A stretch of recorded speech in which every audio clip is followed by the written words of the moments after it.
Assalamualaikum warahmatullahi wabarakatuh. Hari ini kita belajar lagi kalkulus 2. Subbab yang akan kita pelajari hari ini adalah subbab 6.2, yaitu fungsi inverse dan turunannya. Di subbab ini kita akan menambah kosakata atau database fungsi yang sudah kita kenal. Fungsi tersebut, fungsi tambahan tadi yang akan kita bahas adalah fungsi yang diperoleh dari suatu fungsi yang dibalik prosesnya gitu. Yang nantinya fungsi tersebut akan kita sebut sebagai fungsi inverse. Di subbab ini juga kita akan membahas fungsi inverse dari fungsi logaritma natural yang sudah kita pelajari di subbab sebelumnya. Jadi gagasannya sederhana, kalau misalkan ini f itu adalah suatu fungsi dari suatu domain ke misalkan R, maka fungsi inverse-nya disimbolkan dengan f pangkat min 1 seperti ini. Itu adalah suatu fungsi dari R ke D. Sebaliknya, di sini inverse dari suatu fungsi, inverse dari f kita sebut biasanya inverse f gitu aja, nggak perlu ada kata darinya. Nah, di sini yang perlu diperhatikan adalah pangkat min 1 ini tidak seperti aturan pangkat yang sudah sering kita pakai, yaitu misalkan A pangkat min 1 itu sama dengan 1 per A gitu. Jadi berbeda dari itu. Seringkali kita bisa menentukan inverse dari suatu fungsi dan menuliskannya sebagai suatu fungsi. Misal saya punya suatu fungsi fx sama dengan 2x gitu. Maka f aksen x maka f inverse itu adalah memetakan, kalau f itu memetakan x ke 2x, di sini adalah y-nya gitu ya. Maka sebaliknya si f inverse itu memetakan y ke setengah y. Jadi si f inverse itu memetakan y ke setengah y. Nanti karena y itu sebenarnya kan cuma simbol ya, bisa kita ganti dengan a atau b atau c atau d atau yang lainnya. Biasanya fungsi inverse sendiri pun nanti kita sering tulis fungsi terhadap x juga, jadi x ke setengah x seperti itu. Karena pada hakikatnya fx sama dengan misalkan 2x, dengan fy sama dengan 2y, dengan f alpha sama dengan 2 alpha, dan seterusnya, itu ya fungsi yang sama gitu. F5 sama-sama 10, F10 sama-sama 20, F0 sama-sama 0, dan seterusnya. Atau contoh lain misalkan y sama dengan fx sama dengan x pangkat 3 dikurangi 1, ini yang tidak linier. Kita peroleh si x-nya itu yang merupakan inverse dari f. Ini untuk awal-awal saya mencontohkan bahwa karena di sini x, di sini y gitu ya. Jadi inverse-nya saya buat dari y ke x gitu. F inverse y sama dengan akar pangkat 3. Ini kebanyakan ini dari y ditambah 1, ditambahnya di luar, ini terlalu panjang. Tapi seringkali juga nggak semudah itu ya. Contohnya adalah ini, fungsi y sama dengan, kita sebut misalkan fx gitu ya, y adalah x kuadrat. Kenapa kita tidak bisa dengan mudah menemukan fungsi inverse-nya? Karena kalau untuk fx ini ya, si f ini memetakan misalkan 2 ke 2 kuadrat ke 4. Dia juga memetakan min 2 ke 4. Lalu kalau kita balik, berarti prapeta dari 4 itu siapa? Min 2 atau 2 gitu ya. Di sini ada 2. Nggak bisa kita putuskan. Jadi ya nanti tidak akan menjadi fungsi ya, fungsi inverse gitu. Dia inverse dari fungsi belum tentu jadi fungsi juga. Nah, yang akan sering kita pelajari di subbab ini adalah fungsi inverse dari fungsi yang juga merupakan suatu fungsi. Suatu fungsi itu kan syaratnya adalah suatu elemen A ini dia tidak bisa dipasangkan ke lebih dari satu unsur yang ada misalkan di B gitu ya, misalkan dengan alfa dan beta, di mana alfa tidak sama dengan beta. Tidak boleh seperti ini. Karena kalau seperti ini ya namanya bukan fungsi. Bagaimana terus caranya? Berarti x kuadrat fx sama dengan x kuadrat tidak ada inverse-nya. Ada inverse-nya, tetapi inverse-nya bukan suatu fungsi. Padahal yang akan kita bahas adalah fungsi inverse. Kalau dipanjangkan fungsi inverse dari fungsi gitu ya.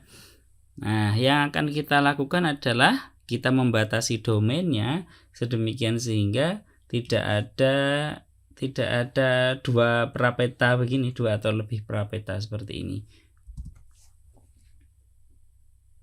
Oke, gimana cara membatasinya ya? Contohnya adalah mungkin kita batasi dari yang untuk ya sama-sama fx sama dengan x kuadrat, cuman domainnya bukan R, domainnya adalah mungkin bilangan real yang tak negatif saja, jadi yang kanan, yang ininya hilang.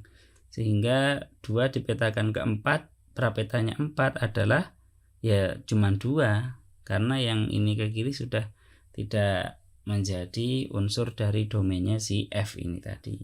Ini salah satu contoh cara yang digunakan agar x kuadrat ini memiliki fungsi inverse.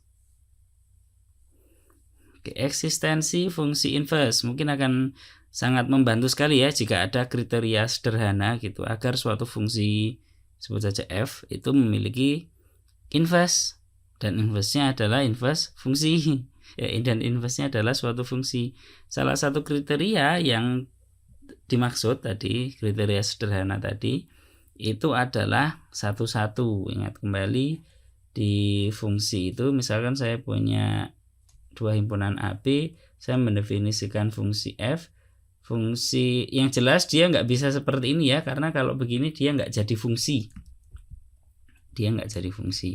Sedangkan kalau yang seperti ini dia fungsi, cuman dia tidak satu-satu. Jadi yang dimaksud satu-satu itu adalah satu di sini dapat satu di sini, sebaliknya satu yang ada di B ini punya satu prapeta saja. Maka itu disebut sebagai fungsi satu-satu, misalkan seperti ini. Yang di sini harus dipasangkan, harus, karena menurut sifatnya fungsi dia harus memetakan semua unsur di domain, misalkan seperti ini. Misalkan ada B yang tidak ada unsur dari B yang tidak punya prapeta, nggak masalah, karena definisi dari fungsi adalah di bab 0 dulu itu ya. Itu adalah ya suatu pemetaan dari A ke B, A himpunan B himpunan, di mana unsur dari A itu semuanya habis dipetakan gitu ya ke B. Nah, terus kemudian untuk syarat tambahan untuk fungsi yang satu-satu itu adalah misalkan di sini siapa namanya x1 gitu ya. Jika ini x1 ini x2, fx1 ini fx2, maka jika x1 itu berbeda dari x2 ya harusnya fx1 juga berbeda dari fx2. Nah, ini yang disebut sebagai kriteria fungsi satu-satu. Jadi jika x-nya berbeda, fx-nya juga harus tidak sama gitu. Jadi atau mungkin seringkali akan kita gunakan kontraposisinya, yaitu jika fx1 sama dengan fx2, maka x1 sama dengan x2. Seringkali mungkin kita akan kalau mau memeriksa apakah suatu fungsi itu adalah fungsi satu-satu, kita akan menggunakan cara ini. Tapi yang jelas definisinya adalah yang di atas ini. Jika x1 tidak sama dengan x2, maka fx1 juga harus tidak sama dengan fx2. Kalau secara geometrinya kita bisa memeriksa atau menunjukkan apakah suatu fungsi itu fungsi satu-satu apa tidak, itu menggunakan garis uji horizontal. Ya, kalau garis tersebut memotong grafik Y sama dengan fx, kalau kita ngomong F ya, grafiknya Y fx itu dipotong oleh garis uji tadi, garis horizontal tadi, lebih dari satu titik, maka ya tadi nggak satu-satu gitu. Coba kalau mungkin bisa saya tunjukkan. Oh iya, mungkin ini tadi ya sedikit penjelasan. Jadi kalau misalkan yang tentang fungsi inverse tadi, semula adalah seperti ini gitu ya, dari X ke Y, dari suatu domain ini ke itu ya, kita main begini saja, cuma dibalik saja. Sekarang kita dari si ini seputar ya, nggak ada gunanya juga diputar. Sekarang kita mainnya adalah ya begini. Kalau diketahui unsur dari range-nya F, ketemu nggak unsur dari domainnya F gitu.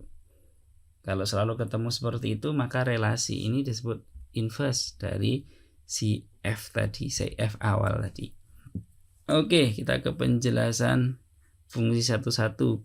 Maksudnya garis horizontal adalah seperti ini. Saya punya sin X ya.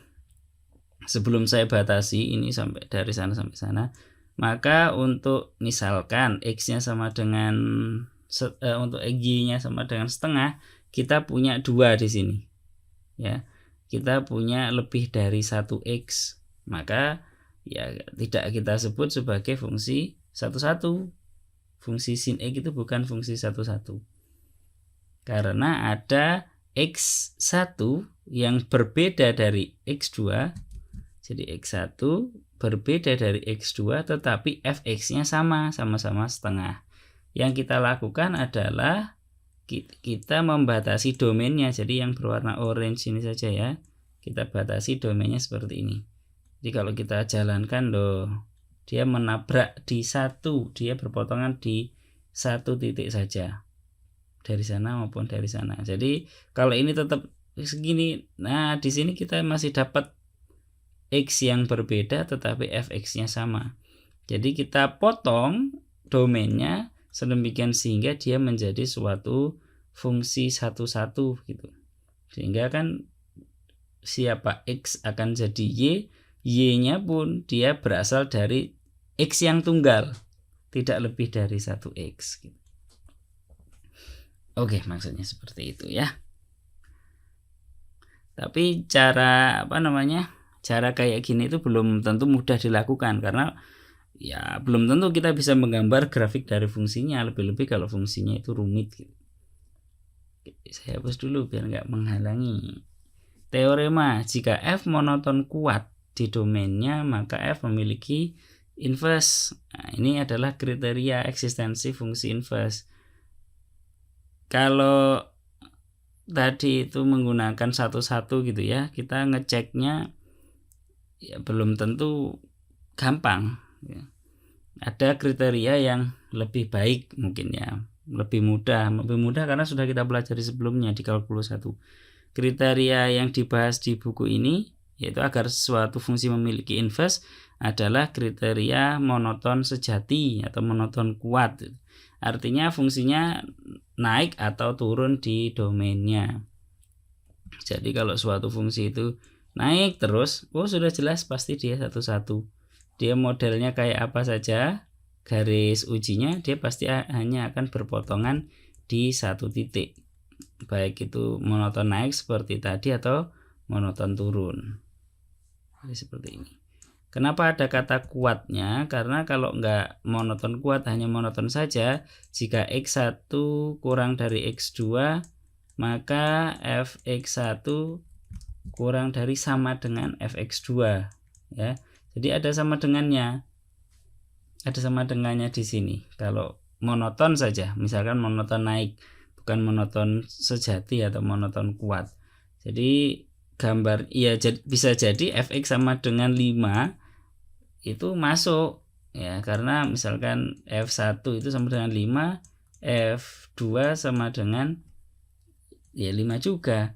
fx1 untuk x1 kurang dari x2 berlaku fx1 kurang dari sama dengan fx2.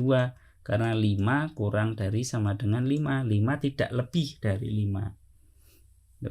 Padahal ya berarti kalau seperti ini ya ada tak hingga banyaknya prapetanya dari 5 gitu. Maka di sini ada kata monoton kuat atau monoton sejati biasanya orang mengistilahkan. Oke. Jadi buktinya adalah ini. Jika X1, X2 ada di domainnya F dan X1 tidak sama dengan X2, akan kita buktikan bahwa si F yang monoton kuat ini dia 1,1. Kalau dia fungsi yang 1,1 berarti dia punya inverse, maksudnya adalah seperti itu. Karena F monoton, maka untuk untuk X1, X2 berbeda, maka Fx1 pasti kurang dari Fx2. Kalau enggak gitu pasti Fx1 lebih dari Fx2. Yang ini jika monotonnya adalah monoton naik. Jadi ini enggak ada jika X kurang, jadi tidak sama dengan X2 itu kan bisa jadi kurang dari gitu ya, atau dia lebih dari, yang jelas tidak sama dengan. Kalau unsur yang pertama ini X1 di sini misalkan, X2 nya di sini, kalau dia tuh naik pasti Fx1 kurang dari Fx2. Kalau dia monotonnya turun ya pasti Fx1 lebih besar daripada Fx2. Begitu juga sebaliknya jika kondisinya ternyata X2 nya yang di kiri, X1 nya yang di kanan. Yang jelas kondisi ini pasti terpenuhi. Fx1 kurang dari Fx2 atau Fx1 nya yang lebih dari Fx2. Dengan demikian, karena cuma ada dua kemungkinan ini, berarti ya tidak sama dengan. Jika X1 tidak sama dengan X2, maka Fx1 tidak sama dengan Fx2.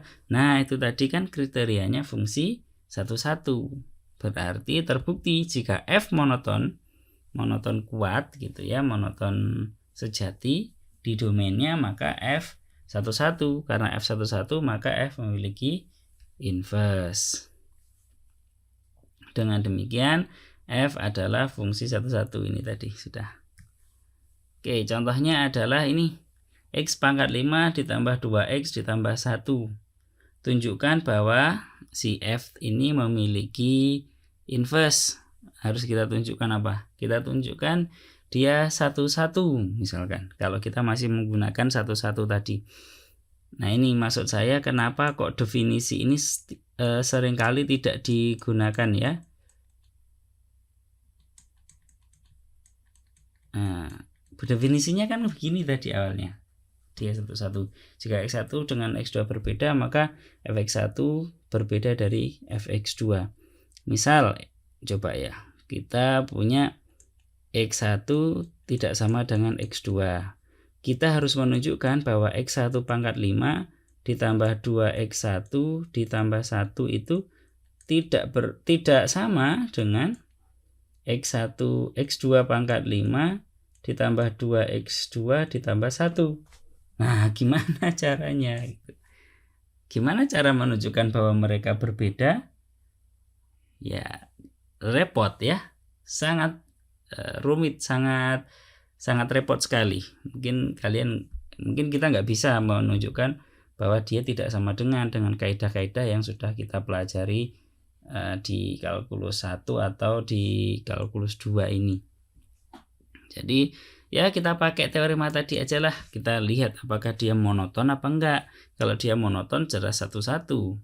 Artinya dia memiliki inverse. Kita kan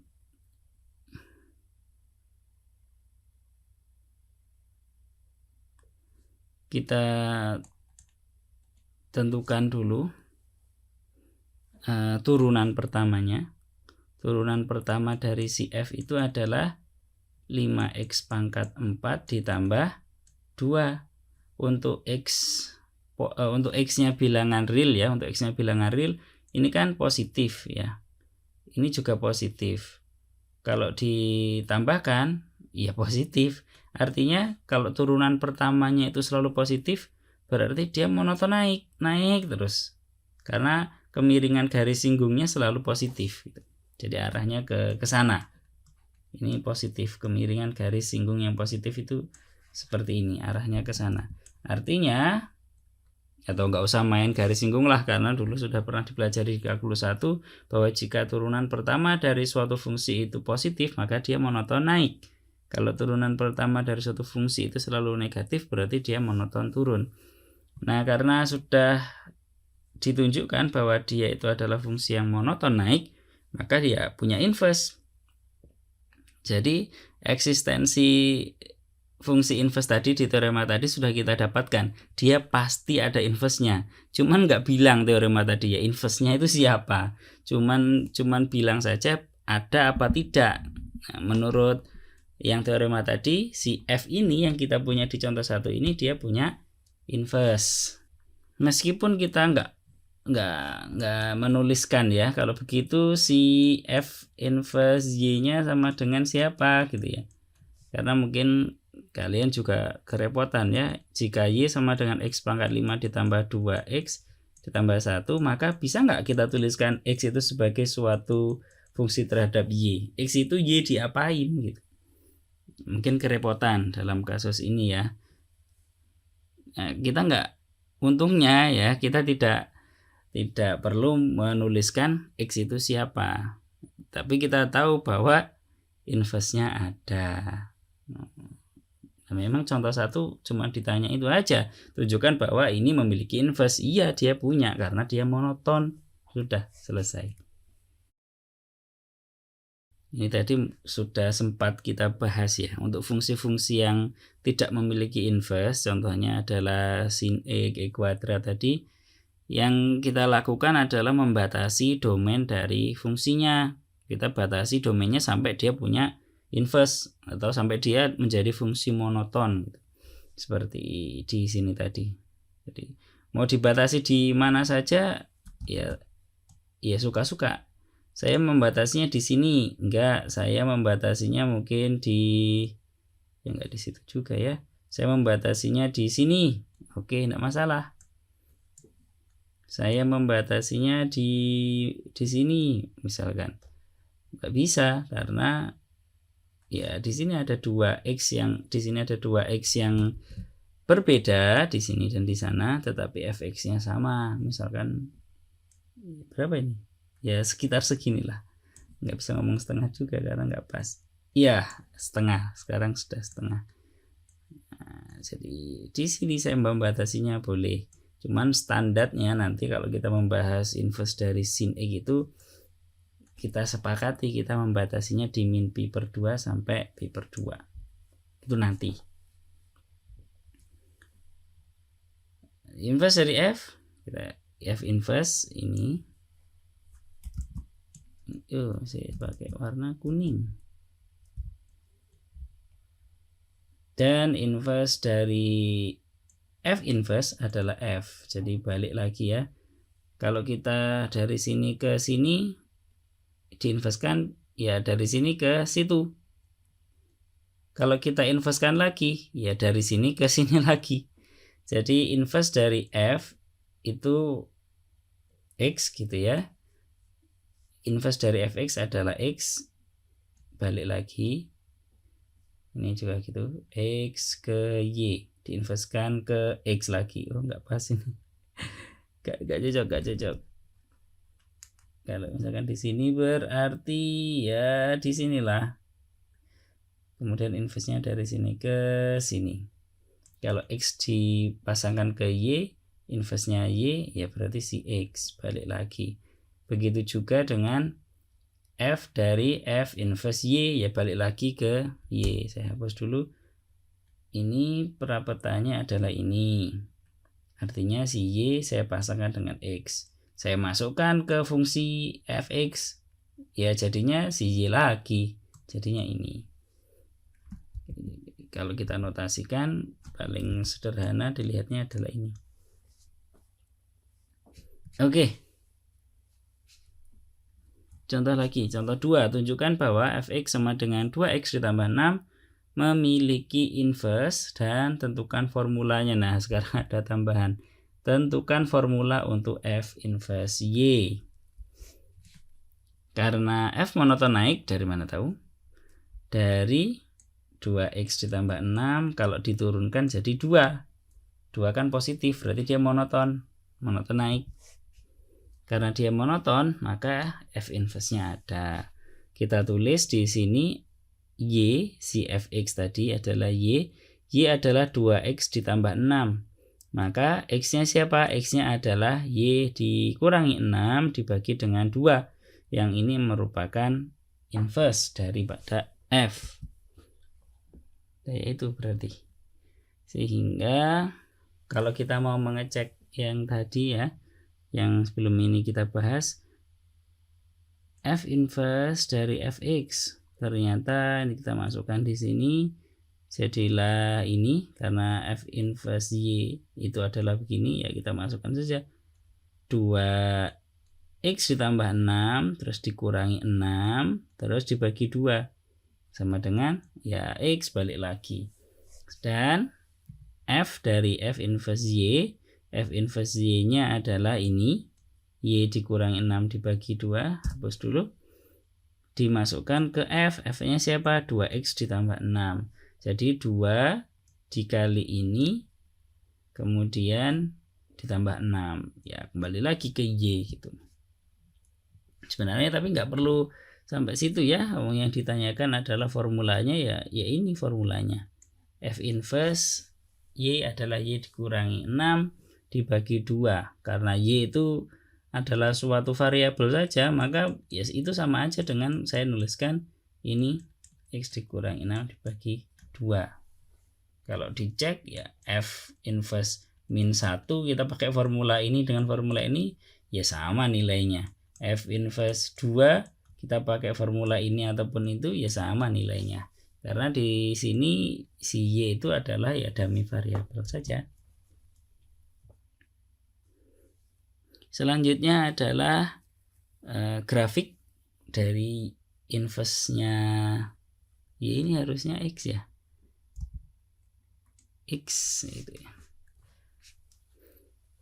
Misal f memiliki inverse, artinya inverse-nya ada, maka x sama dengan f inverse y jika dan hanya jika y sama dengan fx. Ya, tentu saja seperti itu karena dari definisinya inverse-nya f ya.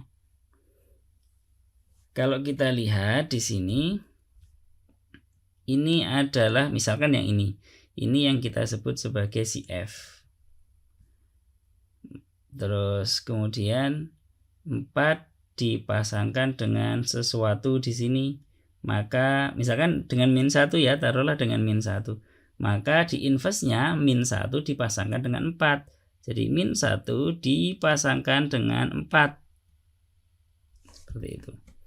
Si x dipasangkan dengan y, di inverse-nya si y tadi dipasangkan dengan x yang kita ambil di awal tadi. Artinya apa? Ya artinya grafik fungsinya ya seperti grafik fungsi yang ini, bentuknya sama persis, cuman dia dicerminkan di sumbu di garis y sama dengan x. Ya, kalau kita perhatikan misalkan 1 dipasangkan dengan min 1, maka di inverse-nya ya min 1 dipasangkan dengan 1. Yang semula di f itu 1, min 1, di f inverse-nya ya min 1,1. Yang di f-nya x itu dipasangkan dengan y, yang di inverse-nya si y-nya dipasangkan dengan x. Untuk setiap xy, untuk setiap x ada di domainnya si f tadi. Sehingga ya koordinatnya dibalik saja. Kalau kita gambarkan grafik fungsinya, kalau ini kumpulan dari x, y, maka yang ini kumpulan dari y, x tuh. Ya, seperti dicerminkan saja terhadap garis y sama dengan x. Ini yang perlu kita perhatikan ya dalam menentukan inverse dari suatu fungsi. Yang pertama kita tulis y sama dengan fx sebagai persamaan x dalam y. Jadi x sama dengan sesuatu gitu ya. Y sama dengan sesuatu ditulis sebagai x sama dengan sesuatu. Lalu kita gunakan simbol F inverse Y untuk persamaan dari poin yang pertama ini. Lalu langkah yang terakhir adalah ubah Y menjadi X sehingga persamaannya menjadi F inverse Y. Sebenarnya ini F inverse X ya. Keliru ini ya, harusnya F inverse X. Kenapa? Karena seringkali kita ya ngomongnya fx, gx gitu ya. Karena ini adalah fungsi nanti juga kita menggambarkannya di sumbu xy. Jadi inverse dari si f ya f aksen f inverse x gitu. Sama dengan sesuatu. Tadi sudah beberapa kali saya simulasikan, saya jelaskan bagaimana kalau F inverse Y itu kita ganti dengan F inverse X. Ya sama saja gitu ya. Karena XY itu di sini ya dummy variabel saja. Tapi sebelum kita memproses 3 langkah ini, kita harus pastikan dulu bahwa F inverse-nya ada, bahwa si F itu adalah satu-satu, bahwa si F itu adalah suatu fungsi yang monoton, baik monoton naik atau monoton turun gitu. Jadi baru kalau sudah tahu ada inverse-nya baru diproses 1 2 3 ini. Kalau tidak dijamin ada, dia tidak monoton, ya nggak ada inverse-nya, nggak usah repot-repot. 1 2 3 ya yang tadi itu ya. Oke. Contoh 3, tentukan formula untuk F inverse jika diketahui Y sama dengan Fx sama dengan itu. Kita gunakan 3 langkah tadi ya. Tapi sebelum kita gunakan 3 langkah tadi, kita cari dulu turunannya, turunan dari F, belum inverse-nya ya. Kita cari turunannya dulu. Kalau dia turunannya positif atau negatif, berarti dia fungsi yang monoton. Oke, fx sama dengan itu. Maka kalau kita anggap ya ini dulu lah. X dibagi 1 dikurangi X. Kalau kita anggap misalkan apa ya? Px. Ini kita anggap Qx biar ingat turunannya. Turunannya adalah turunan dari P yaitu 1 dikali Q yaitu 1 dikurangi X dikurangi turunan dari Q yaitu min 1 dikali dengan P yaitu X dibagi dengan Q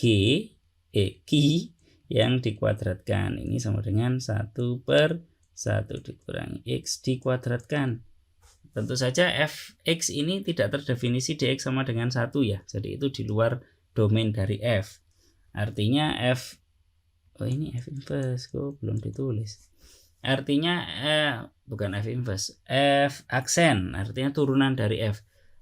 Artinya si 1 ini pasti juga di-exclude dari domainnya turunan dari f ini. Nah, 1 per 1 dikurangi x yang dikuadratkan pasti positif, karena yang atas positif, yang bawah positif. Oke, karena sudah tahu dia monoton naik dalam kasus ini, maka kita proses ke 3 langkah. Langkah pertama, kita tulis Y sebagai X dibagi 1 dikurangi X. Sesuai soal, kita tulis dia terhadap X, jadinya adalah seperti ini. Gak perlu saya jelaskan satu-satu, mudah saja. Langkah kedua adalah kita tulis F inverse dari Y adalah Y dibagi dengan 1 ditambah Y yang kita peroleh dari sini tadi. Ganti tinta ini. Langkah ketiga, kita ganti si Y menjadi X. Ya kan? Mau diganti X, mau diganti A, mau diganti B, mau diganti C, itu kan sama saja nilainya. Ini adalah 2 fungsi yang sama ini, meskipun satunya pakai Y, satunya pakai A. Jadi ibaratnya fx sama dengan x kuadrat, dengan fy sama dengan y kuadrat, dengan fp sama dengan p kuadrat, ya sama saja. Atau ini g lah, ini h. F sama dengan g sama dengan h, karena f5 sama dengan g5 sama dengan h5. Fx sama dengan Gx sama dengan Hx sama-sama X kuadrat. Begitu juga dengan Fp sama dengan Gp sama dengan Hp sama-sama B kuadrat. Oke, selanjutnya turunan fungsi inverse. Kita tutup, ini tunjukkan dulu gambarnya lah. Cling. Kita tutup subbab ini dengan memeriksa hubungan antara turunan dari suatu fungsi dengan turunan dari inverse-nya. Jadi antara turunan dari si f dengan turunan dari f inverse-nya. Misalkan di sini ya, ini adalah L1. L1 ini menyatakan apa? Kemiringan garis singgung dari si f ini di titik ini. Kalau titik ini berarti waktu di inverse-nya ya di titik yang di sini ya. Ini kemiringan garis singgung di titik ini dari f inverse. Kalau kita cerminkan si L1 ini terhadap garis Y sama dengan X, jadinya adalah ya si ini tentu saja ya. Jadi sebut saja L2, sebut saja L2. Dan misalkan kemiringan dari L1 itu, jadi kemiringan L1 adalah siapa? M1, biasanya kan pakai M. Kemiringannya L2 misalkan adalah M2. Nah, kita mau cari hubungan antara si M1 dengan M2 ini. Tanpa berpikir panjang ya, kita akan tahu ternyata M2 ini, misalkan kita cari M2-nya, M2 ini adalah seper dari M1. Dari mana tahu? Secara geometris gampang dilihat ya, saya nggak jelaskan saya nggak akan jelaskan. Tapi ada syaratnya, asalkan tentu saja si M1 tidak sama dengan 0. Kalau M1-nya sama dengan 0, ya nggak ada dong seper 0. Oke, kalau misalkan saya punya applet, ada punya appletnya. Ini saya contohkan suatu fungsi ini aja ya, nggak usah pedulikan dia fungsinya apa. Kalau saya punya suatu fungsinya seperti ini, kalau ini di suatu titik, sebut saja ini adalah 2,-1, maka titik yang bersesuaian yang di inverse-nya itu adalah -1,2. Jadi X, Y jadi Y, X. Oke, nggak perlu saya bahas panjang-panjang, tadi sudah dibahas. Lalu kalau saya tunjukkan garis singgungnya, ini adalah garis singgungnya, dia adalah seperti ini. Sehingga jika L1 ini adalah garis singgung dari F ya, yang melewati titik misalkan apa ya, A, B atau C, D lah, C, D, maka L2 ini adalah garis singgung dari si F inverse yang melalui titik kebalikannya D, C. Sehingga dari sini kita simpulkan F inverse diturunkan di titik D begini ya, itu adalah si M2. Siapa tadi M2? Seper M1. Siapa M1? Turunan pertama dari F di titik C, karena dia adalah kemiringan garis singgung si L1 tadi, kemiringan dari L1 yang merupakan garis singgung dari F di titik C. Sudah kita dapat berarti formula besarnya ini sama dengan itu. Selanjutnya teorema. Nah, ini tadi yang kita bahas ya. Jadi ini tadi yang kita hasilkan. Atau bisa juga ditulis ini, kayaknya ini lebih intuitif ya. dx per dy adalah 1 per dy dibagi dx. Nah, ini kalau ini seper gini ya, ini kan ini biasanya ini dibalik. Wah, dibalik jadilah ini. Nah, maksud saya intuitif seperti itu. Tapi alasannya bukan begitu tadi ya, diseperkan terus dibalik, alasannya bukan begini. Tapi kayaknya lebih mudah kita menggunakan ini sebagai ya titian ingatan lah daripada yang di atas ini. Jadi dx per dy adalah seper dy per dx. Contoh 4, misal saya punya y adalah fx, dia adalah x pangkat 5 ditambah 2x ditambah 1. Seperti soal yang sebelumnya tadi, kita nggak bisa menemukan inverse-nya siapa gitu ya. Terus tentukan f-1, f pangkat min 1 atau f inverse. Tentukan turunan dari f inverse 4. Nah, gimana caranya? Wong kita nggak bisa tahu x sama dengan siapa. Kita tidak tahu f inverse x gitu ya sama dengan siapa. Ini awalnya y, terus karena kita sudah belajar 3 langkah tadi, langsung saya ganti x ya, mudah-mudahan tidak membingungkan. Sebelumnya nulisnya y terus, tapi karena sudah kita pelajari 3 langkah tadi, ya saya tulis x saja, enggak apa-apa. Ini kan juga nggak tahu siapa, kenapa kok dia langsung minta f inverse 4 ini diturunkan lagi gitu ya. Wong f inverse-nya aja nggak tahu, disuruh nurunkan, habis itu mensubstitusikan nilai x sama dengan 4. Oke, nggak perlu risau ya, kita meskipun tidak bisa menemukan, akan tetapi kita peroleh untuk y sama dengan 4, x sama dengan 1. Kok bisa gitu? Jadi x 2x sama dengan 4 ya. Kemudian x pangkat 5 ditambah 2x dikurangi 3 sama dengan 0. Maka x sama dengan 1. Itu dari sini maksudnya. X-nya sama dengan 1 itu. Sehingga karena itu turunannya itu, maka kita peroleh dari ganti tinta dulu. Kita peroleh dari yang tadi, ini sama dengan itu ya. Ini adalah si y-nya, ini adalah x-nya. Maka kita peroleh dia adalah 1/7 ya. 1/5 ditambah 2. Dari mana 5 dari mana 2? Ya ini 5, ini 2, maksudnya begitu loh. Kan x-nya sama dengan 1. Oke. Wah, sudah selesai. Terima kasih, semoga bermanfaat. Selanjutnya kita akan membahas fungsi eksponensial natural. Sebelumnya kan fungsi logaritma natural, sekarang fungsi eksponensial natural. Apa itu? Ya, kita tunggu episode selanjutnya. Terima kasih, semoga bermanfaat. Saya akhiri. Assalamualaikum warahmatullahi wabarakatuh.